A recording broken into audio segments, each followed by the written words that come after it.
All right, so here we are live once again. I missed doing a show yesterday. It was kind of an odd day. I slept a lot, and then I'd meant to do a show earlier today, but today was the first day off I've had in a very long time. So I went out, I ran some errands, and I got back. And since I wasn't working tonight, I decided to make a big pot of chili because I hadn't made chili in like a really long time. At least I don't think I've made chili this year, and it's November.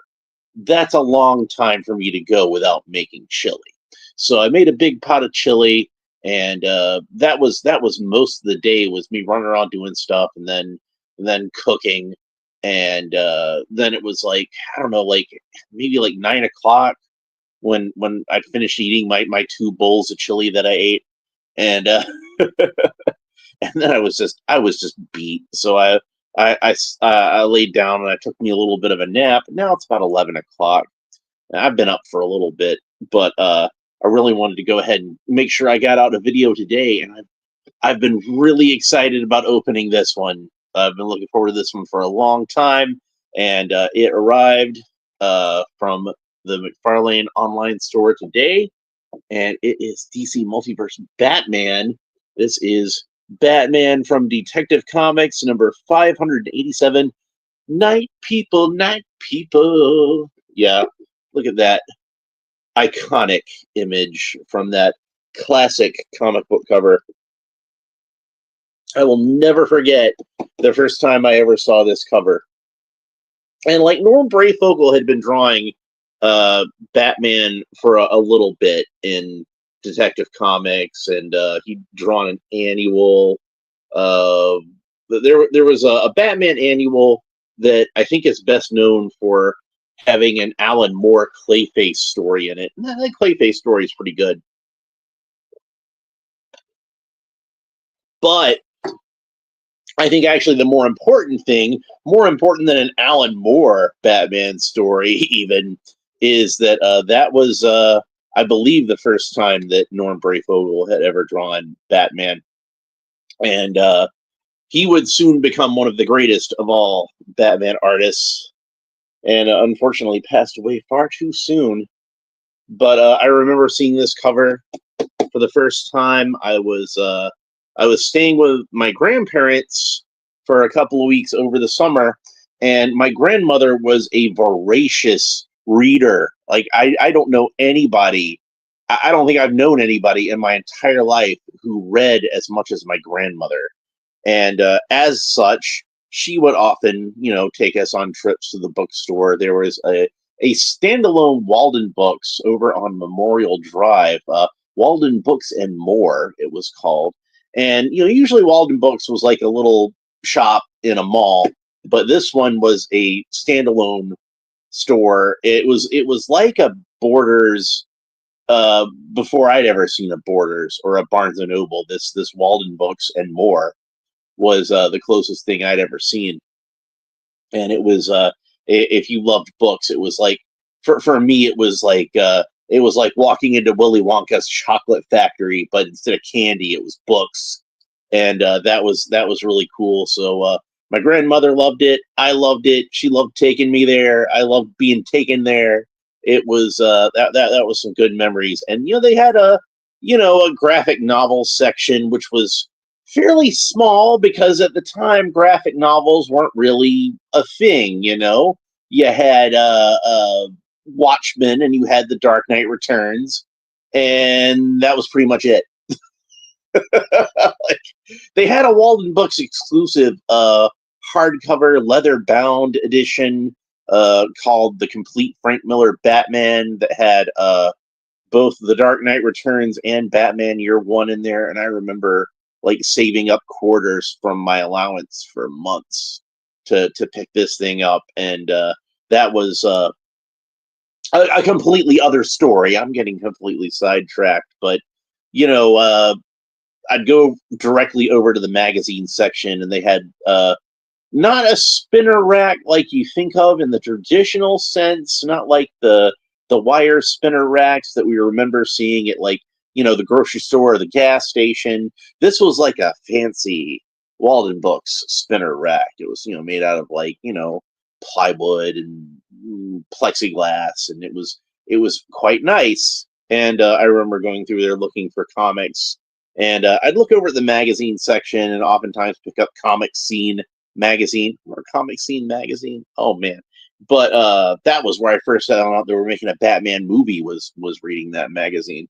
But I remember going through the comics on the spinner rack and just hitting on this issue of Detective Comics with this iconic image of Batman on the cover. This really cool with the cape whipping around, him standing in the rain, all silhouetted and everything. And Norm Brayfogle just had this way of drawing Batman's eyes that was really distinctive. And great artist just overall, but man, he drew a very distinctive, very cool, very powerful, very mysterious looking, very imposing Batman, and very intimidating Batman. And there's some great names in the history of Batman artists. You've got Jerry Robinson, you've got Dick Sprang, you've got Sheldon Moldoff, Carmine Infantino, Irv Novick, Neil Adams, who I consider the greatest of all Batman artists. You've got Jim Aparo, Marshall Rogers, Don Newton, like Frank Miller, Dave Mazzucchelli, straight on to Norm Brayfogle. And I think Norm Brayfogle was probably, for me, the definitive Batman comic book artist of the 1990s. And yeah, technically he started in the late 80s, but he really, I think, hit his stride once Alan Grant took over as the writer of Detective Comics. And those guys just had such a great chemistry and did a lot of great comics featuring Batman. And first in Detective Comics, and then they got moved over to Batman itself, which I think was probably like a slight sort of promotion in a way. Like that was more the marquee book, I think, at the time.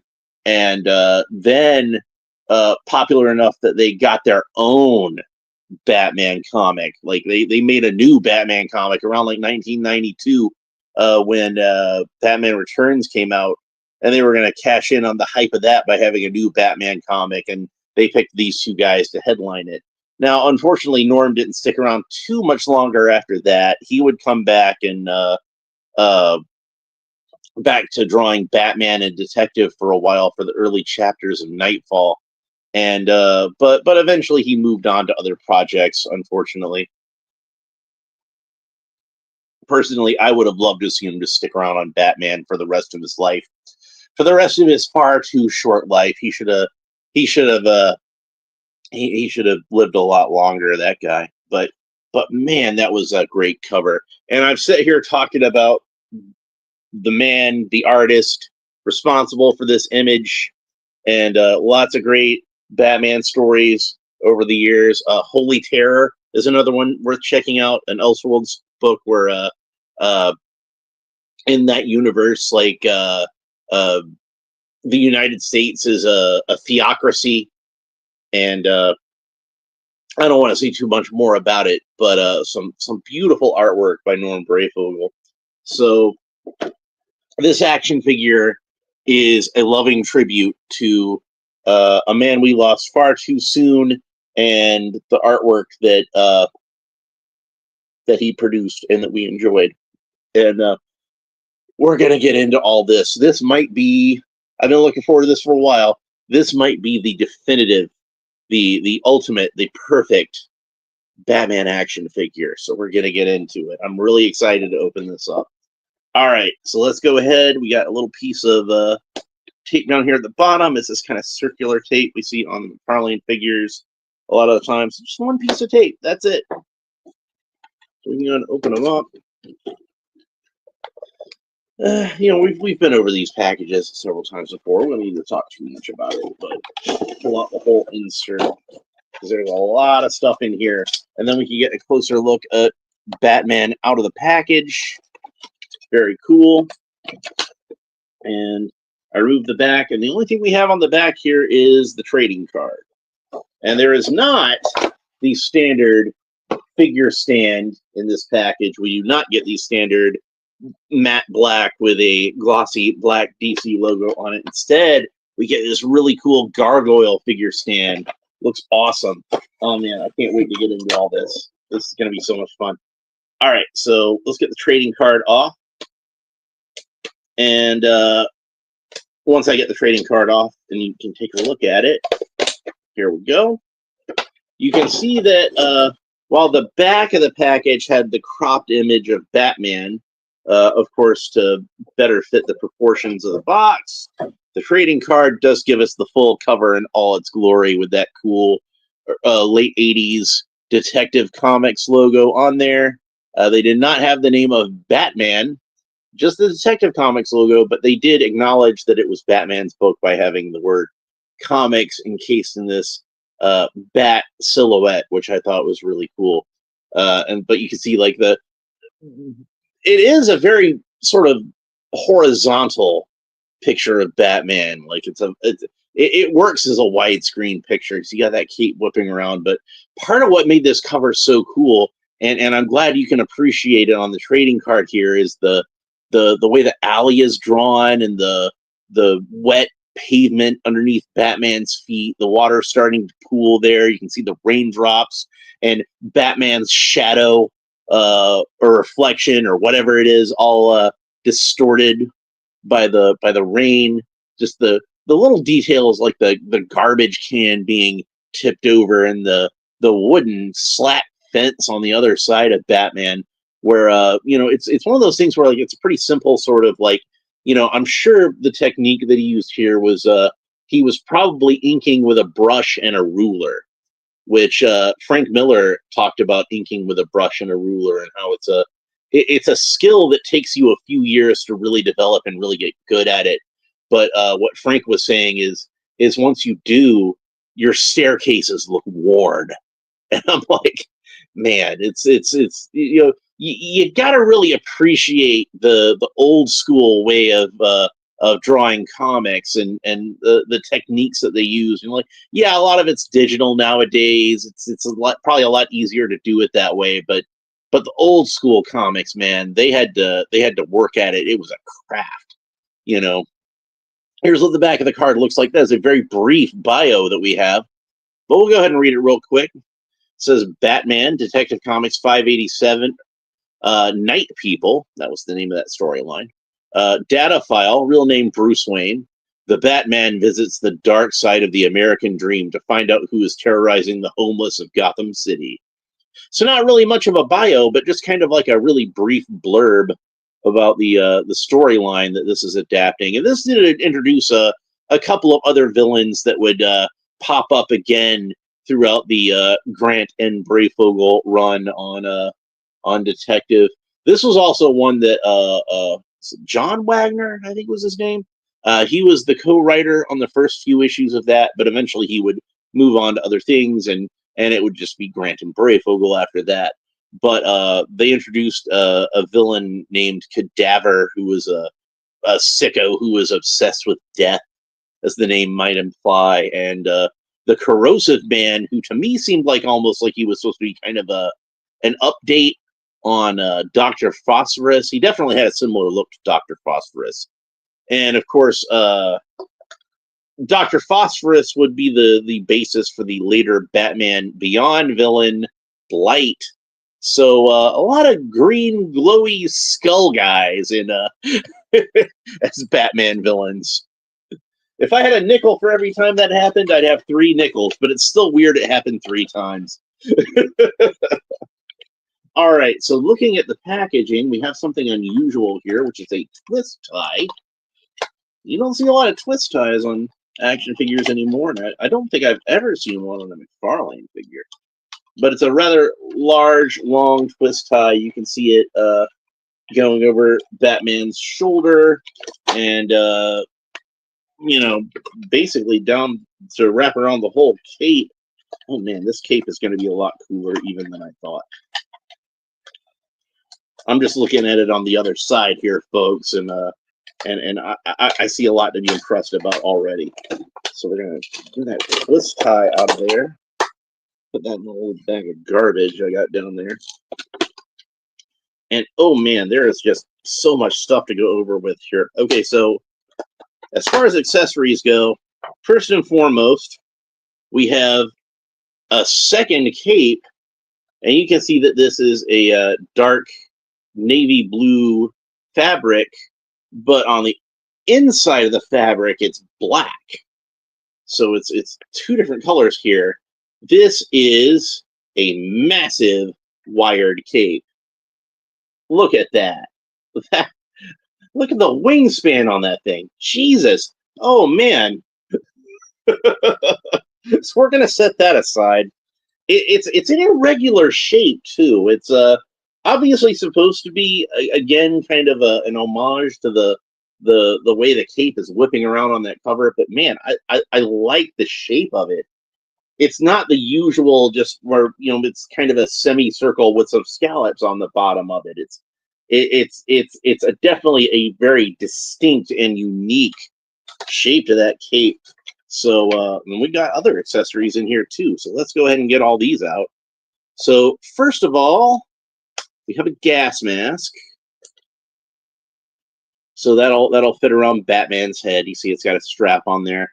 It looks fairly similar to the gas mask. If you're a fan of the movies of Batman, it looks very similar to the gas mask that Ra's al Ghul, however they pronounce it in that movie, has in Batman Begins. They say Ra's al Ghul in that movie, although I always say Ra's al Ghul, like the animated series. So we got this this is a really cool accessory. It's the head of Scarface, the severed head of Scarface, and you see it's got this little this little neck joint on here that would fit into the puppet. So you can move the puppet around. Looks a lot, again, this is very much like the way that Norm Brayfogle originally drew Scarface, and you see that he is got white skin and blue hair and red lips and those exaggerated scars painted onto him. So that's a cool little accessory. Probably the lasting legacy of the Grant and Brayfogle run of Detective and Batman is that they created Scarface and the ventriloquist. Those are probably like I say it is split personality, isn't it? That would be those two villains, that one villain, however you want to look at it, the lasting legacy. If nothing else from those comics is remembered, they're going to remember Scarface and ventriloquist. So here's the Batarang. And I believe we've seen this Batarang before. It's a very, classic comic book style Batarang, very Silver Age. And, that's pretty much how they always drew the Batarang in the comics up to that point. So we have two solid fist hands. And these are, again, in that very dark navy blue paint scheme. Batman himself has a blue and gray paint scheme, but it's a very, very dark blue and a very, very dark gray. If they were any darker, it would be black. It's just on the edge of still being blue and gray. So there's a solid fist. And of course, in the comics at the time, Batman was colored in a very bright blue and a very bright gray. I think they started coloring him in a slightly darker blue. Here it looks a little more on the cyan side, but I think they started to work a little bit of magenta into it to darken it up a bit by that point.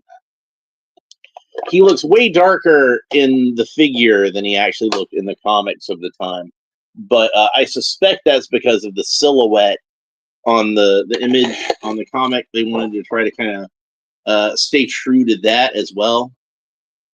So this was, I think, probably kind of a compromise to get Batman to look as much like that as possible, but still be a blue and gray Batman. So he's got these two kind of gesturing hands. Set that aside. So that's all the extra hands that he has. The the two gesturing hands and the two clenched fists, and then the figure itself has two gripping hands on there. So, and then last but certainly not least, as far as accessories go, not counting the cape that's already on Batman, obviously, is this really cool base in the shape of a gargoyle, it's an eagle type gargoyle, and you can see there's even two smaller gargoyles down below that are these kind of demon looking gargoyles with these sort of ram's horns. Very cool. Looks very much like the sort of thing that that Norm Brayfogle would have had Batman perched on in those classic comics. So beautiful piece. Batman is going to look really awesome standing on this on my shelf. I'm just saying. So I'll forgive them not putting a basic figure stand in here. He's already got like one hell of a figure stand in this gargoyle. I want to say that this is maybe based off of specifically a gargoyle that Norm Brayfogle drew in the comics. It does look it's very much like the kind of thing he would draw. It reminds me of. Let me look it up real. Maybe I can find it in the. Something over. I still got too much crap on this table. I cleaned off this desk mostly by getting a lot of the Superpowers figures off of it, but I still got a lot of figures on here. I got distracted. Now I don't know if I'm putting in my number right.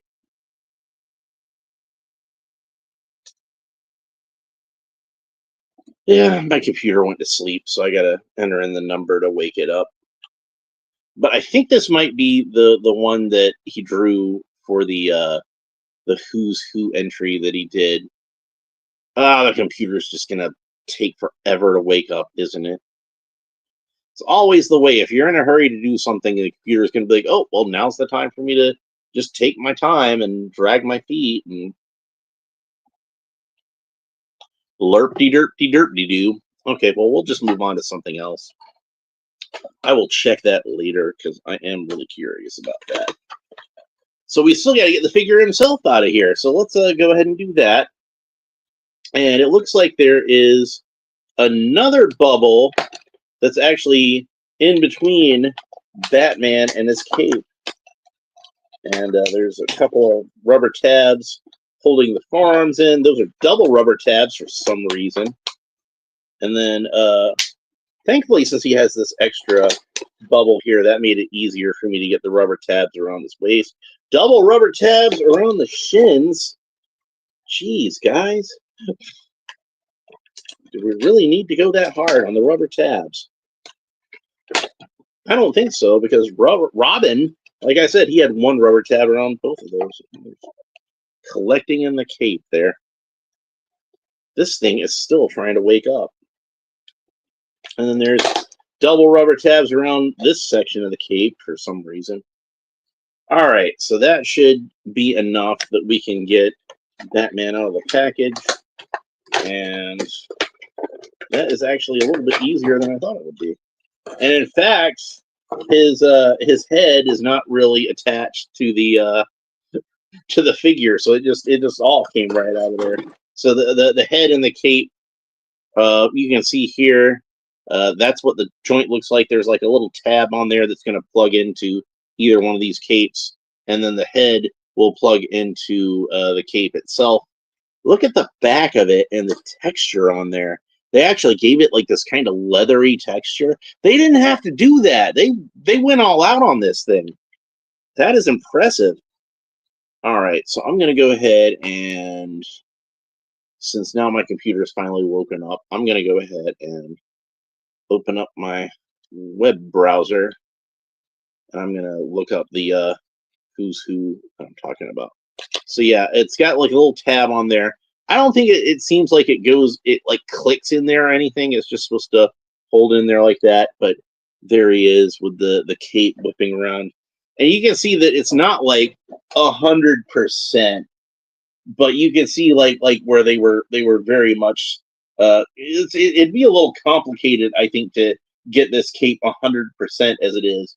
And you can see that like there's these kind of like tendrils of the cape. I don't know what else to call it, but where it gets very thin and it was very delicate. But they managed to capture the feel of it, and that's really cool. So let's go ahead and talk about some of these accessories. So since we got the figure out now,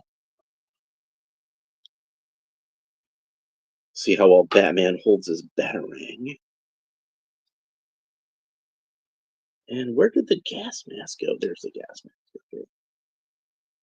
So this figure is mostly a reuse, and I don't mind this because it's again I don't mind when you reuse parts or repaint parts or whatever, as long as you do something cool and creative with it.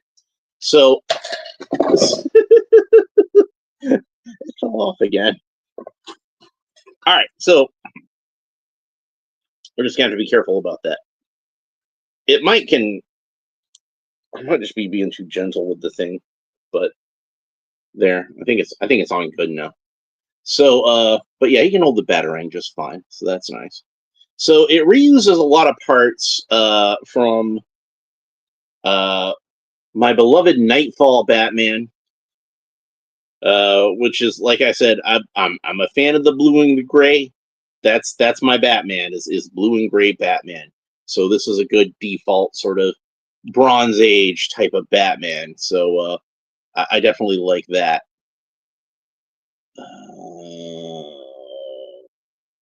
Computer, why you gotta be so slow? But yeah, it looks like the arms are the same, and the legs are the same, and the trunks are the same, and the belt is the same, and the torso is what's different, because you can see that that one's got that kind of sculpted in Batman emblem, and this one, the emblem is simply painted on. I suspect this is probably actually the same torso that they used on the Dick Grayson Robin, and there's this probably the neck part of it plugs in the same way as it plugs into this, but they probably glue that one since they want that to stay in place on that one.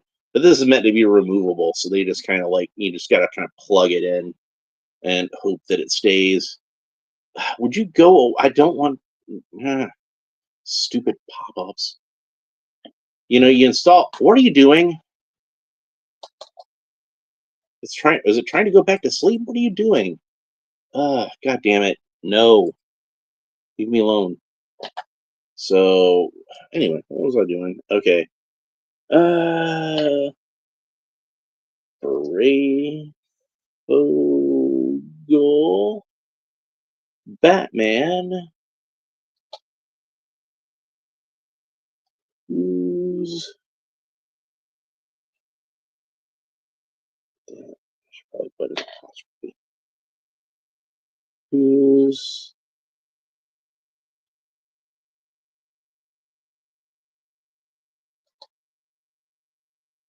who? Okay. So hopefully that'll just put up the pinup that I'm looking for.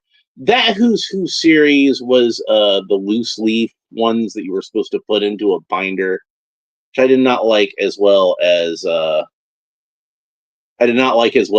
the comic format, but it was still pretty cool. Yep, sure enough, I was right.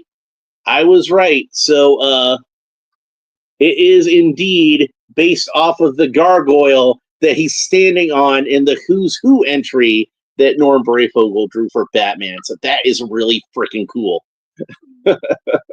that is it, right down to those demons on the side. It's the same type of demons. The chain that's caught in the eagle's beak, that kind of spiked tongue, the feathery texture. It's all there. So this is a labor of love, man. This is something where like somebody responsible for making this thing is clearly a fan specifically of Norm Brayfogle's Batman and knew what he was doing. So, or what they were doing. It could have been a woman. I don't know. But man, great job on the head sculpt. Let's have a look at that head sculpt. And remember what I was talking about, how like Norm had this distinctive way of drawing Batman's eyes. It's there. They nailed it. The expression on the face, that kind of pouty sort of expression. It's a Norm Brayfogle Batman. There is no mistaking this. Now, like I said, it probably could have been a lighter blue and a lighter gray and a brighter blue, and that might have been like a little more accurate to the time period. But I honestly feel like, other than that, this is 100% what he looked like in the comics at that time. So, and I don't mind necessarily the darker blue and the darker gray. I think it looks cool, but you know, I think they made the right call, is what I'm saying. Curtis Joseph says that is an awesome sculpt. I love the color scheme too. Yes, indeed, it is. Like I said, they nailed this sculpt, and the color scheme, while it's not 100% what he would have been wearing in the comics at the time, it's still a really cool color scheme, and it still is a blue and gray Batman, and it still looks awesome. I do feel like this color scheme is more appropriate to a late 90s Batman than an early 90s Batman. But that's not a complaint. That's not a complaint. It's just an observation. So let's go ahead and have a look at that fabric cape, because I definitely want to get a look at that. And it's going to be hard to do the articulation with this molded plastic cape. As cool as this molded plastic cape is, it's going to be a lot easier, I think, to talk about the articulation of the fabric cape on there. And there we go. So that pops on just like that. And see, there's a hole there where I'm sure Batman's head is going to plug into that. I'm kind of surprised they decided to, I guess it was cheaper to do the neck bar that way than to have two separate neck bars on there. But anyway, so here he is with the fabric cape. Oh man, that is just beautiful. Look at that. Oh man, that is insane. How does he get into the Batmobile without that getting hung up on everything? Yeah, it definitely works for the figure. It's like I said, I think they were trying to match that silhouette kind of look, and that's why they went with the darker colors. It would be really cool, I think, if at some point they repainted this into a more, like with the kind of cobalt blue on the cape and cowl, the royal blue, and the you know, kind of more of a lighter gray than this one. I think it would be really cool to see that. But I'm not complaining about it being the colors that it is. The colors that it is look really good. So, but yeah, so the wired cape. Oh, I pulled his whole head off. So we're going to be careful about that. Like I said, I kind of suspect that this is a joint that's less made to be a joint that, you know, is supposed to click together. Like it probably wasn't intended to be a joint that was when it was designed, was probably just intended to be like a joint where like they just glue the thing on. Man, look at that. That's so cool. And he can kind of wrap it around his hand like that and do the sort of Dracula thing. Just be careful when you know, don't want to pop off when you're posing him. At least the wire's sturdy. We know that. But yeah, we can get that sort of Dracula thing going on. Ah, that's so cool. Really nice. Man, this is an expensive figure too, by the way. This is one that like I think like the full price of it after I had it delivered, and this was exclusive to the Mcfarlane online store, was something like $60. And it's a sort of, that's normally a lot more than I would want to spend on any action figure. But thankfully, the Mcfarlane website, you can do PayPal and pay in four, like that whole thing. So it made it a little more, a little bit less of a dent in my wallet, where like, you know, it'll be like $12 on my credit card for the next the next couple of months. I'll barely even notice it. But man, that cape is so cool. This is one where like I kind of feel like it being a premium figure is worth it, just because we get so much out of it. Like it could have just been like the figure and this cape, and I would have been like, yeah, that's a $50 figure. That's fine. So So yeah, and you can see it's got these kind of spikes at the shoulders, which is a very '90s Batman thing to do. Brayfogle did that a lot. You can see that he's got the kind of spikes at the shoulders here, but you'd see him do it. You'd see Brian Bolland do it. You'd see a lot of it. So since this is pretty much the same figure as the Nightfall Batman, and that's pretty much the same figure as the Dick Grayson Batman, and a few other Batman figures that I think we've talked about on this show. The articulation isn't really anything that we haven't seen before, but let's go ahead and talk about it anyway, just for the sake of completion. And I'm gonna bend Batman's cape back about as far as I can, so that that way, man, they should do a Kelly Jones Batman with a cape like this. That is a Kelly Jones Batman cape. I'm telling you right now. This is like very much a Norm Brayfogle Batman figure, but that cape could totally work for Kelly Jones. All right, so Batman can look up about that. And again, I'm trying to be careful not to pop this thing out too much. Batman can look up about that far. He can look down about that far. Great range of motion looking down. And of course, turn his head all the way around. Tilt his head kind of quizzically from side to side. He's got the. We'll pop the cape off so I can go over the rest of this articulation now. He's got the butterfly joint, so his shoulders move back about that far, move forward about that far. Batman's arms rotate all the way around at the shoulder and move up about that far. So great range of motion on the arms. Batman has a bicep swivel, so the bicep rotates all the way around. Batman has double jointed elbows. That's about the range of motion you get at the elbows. Batman has the cool Mcfarlane ball jointed wrists, and they're those ones that are kind of camouflaged with the little bit of wrinkles there, so that it doesn't look quite like a ball joint, but it is a ball joint technically. He's got the cool Mcfarlane torso articulation, both where the rib cage meets the abdomen and where the abdomen meets the waist. So there we go. Moves around a pretty good bit. Batman can kick up about that far, slightly encumbered by the rubber trunk piece, but not too bad. He can do the splits, no problem. He does have double jointed knees. I haven't done splits, no problem in a while. I missed that bit. Double jointed knees, that's about the range of motion you get at the knees. And he's got the, he doesn't have a boot cut, but he does have the cool Mcfarlane ankle articulation, so it does rotate all the way where the ankle meets the shin, and it rotates all the way around where the ankle meets the foot.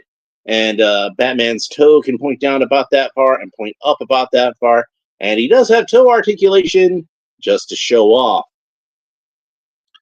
So, oh yeah, we didn't look at the gas mask yet. So let's go ahead and have a look at that gas mask. We'll pop Batman's head back on. Now, if you're having too much trouble with this staying on and you don't want to glue it, I'm sure some people would just be like, screw it, he can just wear one cape. I don't need to swap out the capes and just glue it, whichever one they prefer.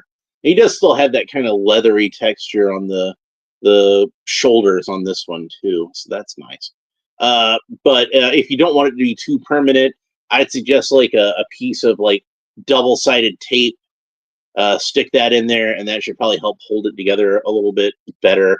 I might wind up doing that myself once this video is over, because like I said, it doesn't seem like it's designed necessarily to be like a permanent peg. I figure that's just where like the neck piece is supposed to glue on most figures, like say the Dick Grayson Batman or whatever. So, but the cape looks awesome. I love that cape. So, where was I?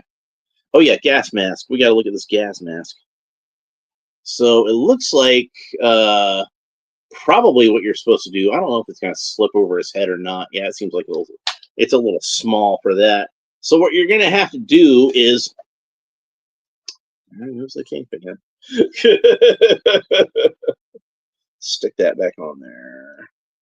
What you're going to have to do to get that gas mask on there is pop his head off, and then you take the gas mask and kind of work it. It's going to be easier to work it on that way. And it does seem like the strap is a little tight and it's a little thin. So I'm kind of concerned about breaking it or stretching it out too far or whatever. But we got to get this gas mask on him because it's part of the thing. I don't know. I think they might have made it a little too small. And maybe if the plastic were a little more pliable, that would be easier. It seems like the sort of thing that maybe you could heat it up with a hair dryer and then kind of get it into shape. Let's see if we can, without getting it all the way around his head. Let's see if we can. I don't know if it worked so well. I think they made it a little too small. I mean, that kind of gives you the idea of what he looks like when he's wearing it. But I think that they honestly made the strap a little bit, just slightly too small. So what you're going to want to do if you want to put this gas mask on him is probably heat it up with a hair dryer, and it probably is going to slip around his head a little better that way. So we've seen him holding the batarang. We've seen him with the gas mask. Scarface, I think he's supposed to be able to grip this the puppet control thing. I think he's supposed to be able to grip that, but it seems like I don't know if it's going to fit in his hand that well since it is like kind of a somewhat rigid plastic on the hands. So let's try something else. Let's go for that gesturing hand. Because he is supposed to be able to hold this Scarface head. It's not one to plug in. There we go. I got it click. So we got this little bit of a gesturing hand. So I think we can probably rest Scarface in it like that. So if you wanted to have him, he's not going to grip it with that hand, obviously. Again, you could probably heat up the gripping hand with a hairdryer or something, and then you could probably get the puppet in there a little bit easier. But if you're going to stand him on the shelf holding it, I think that works pretty well. But you can see, like, when I go to move him at all, it's just kind of precariously balanced on there. Alas, poor Scarface. So, but if you want to display him holding it, that's probably a good way to do that. And so we got the gesturing hand on here. Why don't we go ahead and put the batarang back in his hand, and then we can do a little bit of a batarang throw kind of pose. Come on. There we go. I do feel like this batarang is just a little small. Just a little, It's not one of Frank Miller's shurikens. It's but yeah, so there's that. Extend this arm a little bit more. And of course, anytime you run this arm, it's gonna, like I say, jostle the top part. That's another reason it might be good to put a little piece of double-sided tape in there, which I'm probably going to do once I'm done shooting this video. Just cut a little piece of double-sided tape and stick it in there, and that should probably hold it together a little bit better. So, because like I said, I don't think it doesn't seem like it's supposed to lock on or anything like that. It just kind of frictions on, so it's not going to stay on 100%. And it looks like the fins on mine got a little warped in the package. I hadn't noticed that before, but you can see they're kind of curled up on that forearm, and you got like just a little bit of a curl on this one. So, but man, he's an awesome looking figure, and you can definitely get some good dramatic poses out of that cape.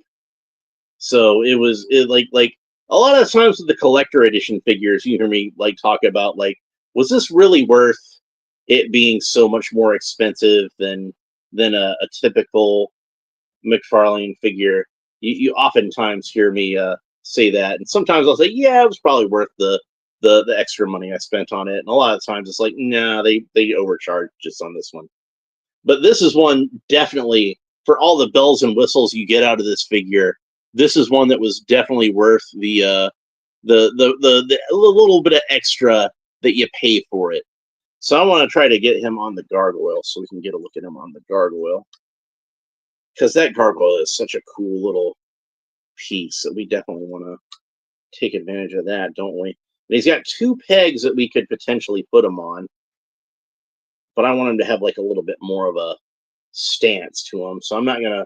They're a little close together for me to try to do that with, but there he is perched on the gargoyle. Very cool. This is probably what he's gonna be posed as he's standing on my shelf, because I think that is just cool.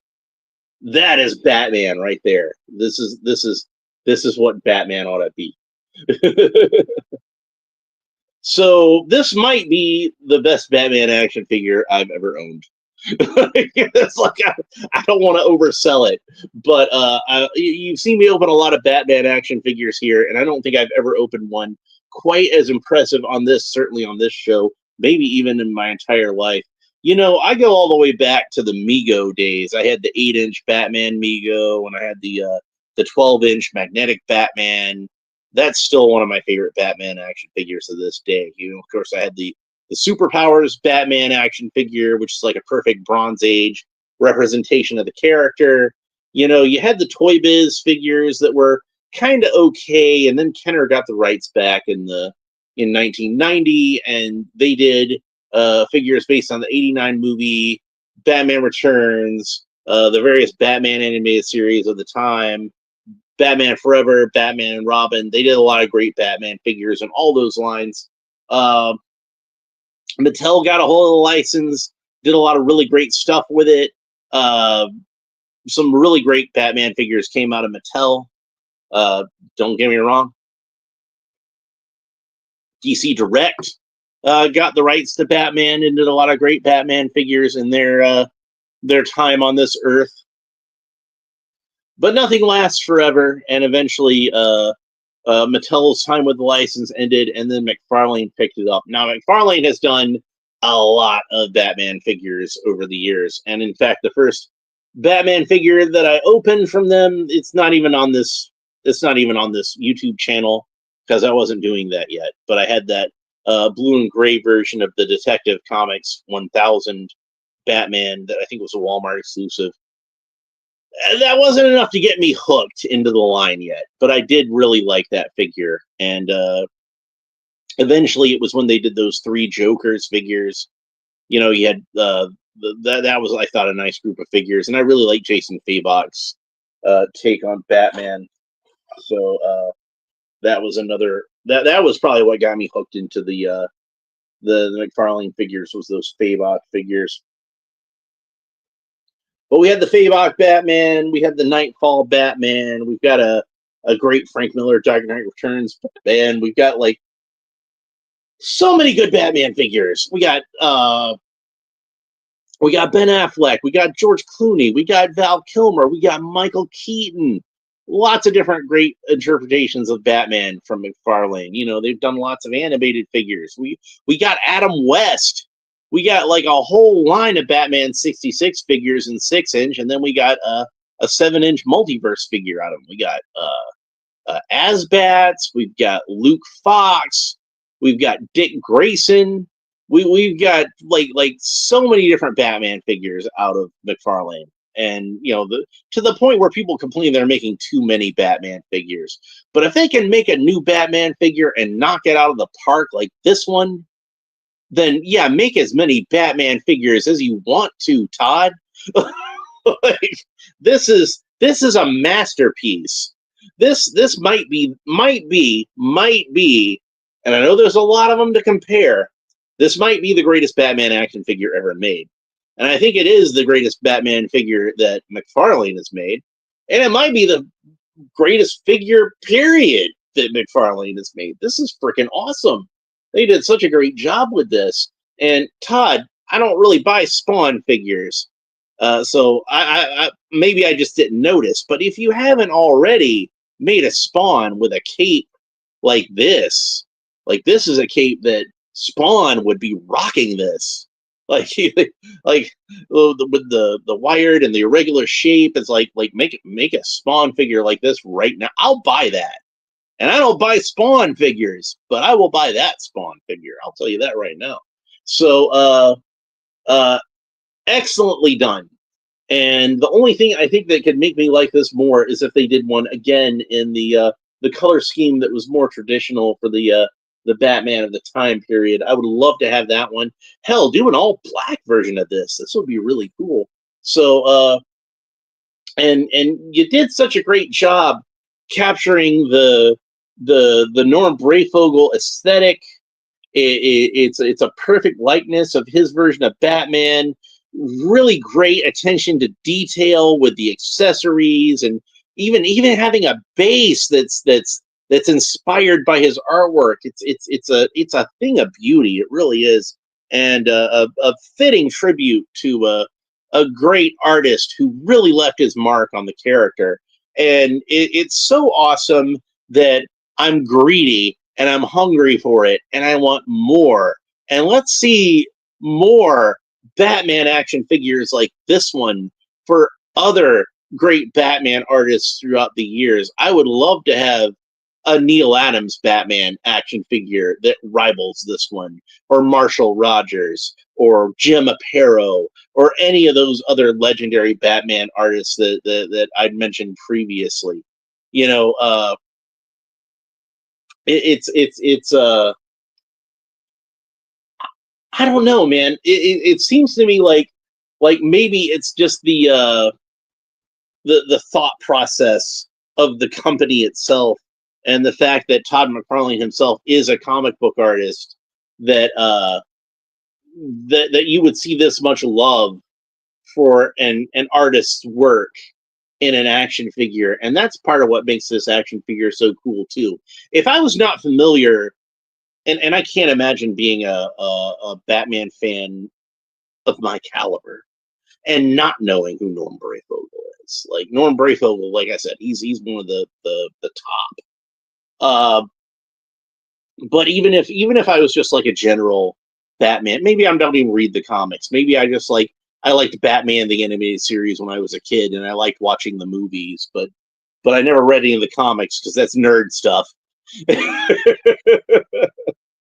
If I would think this was a great Batman action figure anyway. It's just a great general Batman action figure, but as an homage and a tribute to a legendary artist that, again, we lost far too soon. I feel like you guys knocked this out of the park. To the whole team at Mcfarlane Toys, my hat's off to you. Like, you've done it. You created the perfect Batman action figure right here. And if you haven't gotten it already, you need to get on it. Like, I don't know if it's still even up on the Mcfarlane store, right? Hopefully it is, and you guys haven't missed out on it. But if even if you have, like spend the premium money on eBay. This guy's worth it. No fan of the character should be without this action figure. No collector of Batman action figures should pass this by. This should be in your collection, no doubt about it. And it's going to be like one of the hallmarks of mine. I think for the foreseeable future, it might be like the centerpiece of my Mcfarlane figures. Ah, man, beautiful work. I hope I didn't oversell it. But damn, I love this figure. It's just a masterpiece. Just chef's kiss. Nailed it. Like I kind of want to stop opening action figures now, because I don't know if I'm ever going to open anything that's awesome again. But don't worry, I'm going to keep trying. So we've got more stuff to open up. We got a lot of cool stuff on the way. We got a lot of G.I. Joe. Today I also got in the Spirit and Low Light Slaughter's Marauders 2-pack, the Mad Marauders. I got the gray camo version of Storm Shadow the other day. Hell, I got another Reaction Plus because I got the Snake Eyes that came in. So we got to open him up. We've got the Joker. Did I bring him over here with me? I don't remember how I brought him over here with me. He might be over there on the other side. So did I maybe just put on that box? Not over there. I just got so much stuff to open. But we'll do the Joker, I think, next. I'll do the Joker tomorrow because I do really want to get to opening it up. That's that classic Joker figure I've been looking forward to. So if you want to make sure you don't miss it, make sure you like and subscribe. All the fun YouTube stuff down below. Leave a comment. Let me know what you think about the character of Batman in general and this figure specifically. And of course, Norm Brayfogel's own version of Batman, since they even did a good job with the emblem. It's not the traditional, like the logo perfect Batman emblem like we got on this one. They made an effort to make it look like how Norm used to draw the Batman logo. So it's a very cool figure. I neglected to mention that earlier. I kind of feel like it wouldn't have been a proper review if I hadn't have at least mentioned that. But man, this is a thing of beauty. I'm so happy with it. But that's it for this episode. We will talk to you next time. Bye.